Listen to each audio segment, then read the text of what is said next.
Lees puts Durham in the driving seat heading into the final day at Hove.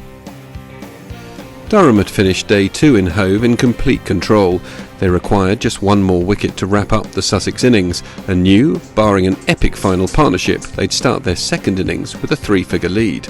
The goal for the home side was to avoid the follow-on, a feat that became impossible with just the second ball of the morning innings. Carse bowled Rawlings for 56 to bring the Sussex innings to a close and to pick up a maiden first-class 5-for. His figures of 5 for 43 will live long in the memory, a real statement from a cricketer with huge potential. The Sussex card made difficult reading for the South Coast side. 3 failures at the top of the order had made their task difficult, any embarrassment avoided by another rearguard retaliation. Rawlings with just his third first-class 50 to add to his bowling figures of 3 for 19. Durham would decide not to enforce the follow-on though, and instead look to put Sussex under pressure with the bat, their lead already 152. But their second innings didn't get the best of starts. Bancroft, who'd played so well for his first innings 100, wouldn't repeat that feat. He fell in just the third over of the day, Robinson finding an edge through to Finch. An encouraging start for the home side, but any hope inspired by that early wicket would be short-lived. Lees, now joined by Hart, would begin to punish the Sussex bowlers. Jordan hit for 3 consecutive boundaries as the lead passed 200. The pair would continue to bat without any real scares, going into the lunch break at 100 for 1, their lead now 252. The interval would only provide brief respite for Sussex, Lees and Hart picking up where they left off at the restart. Durham's lead grew. Before long, the pair had increased their side's advantage to 300 runs and showed no signs of letting up. A 4 off the bowling of Rawlings would take Lees to his second century in 3 games. But fellow spinner Wells would finally pick up the second wicket, Rawlings holding on at short cover to see Hart removed for 77. The partnership worth a mammoth 220 runs.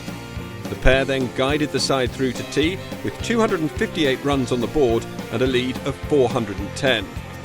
A Durham declaration looked likely, but with Lees on 138 there was the temptation to pile on the runs and give the opener a chance of reaching 150.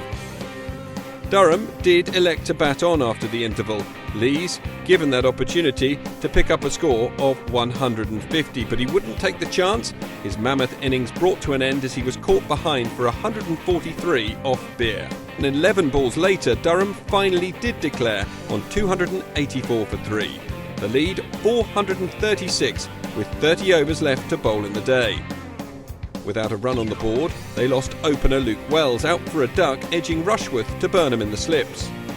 But as soon as they got runs on the board, another wicket fell. Finch caught and bowled by Rushworth, another man gone without scoring, and the Durham bowler with his 450th first-class wicket. Sussex didn't need another invitation to shut up shop.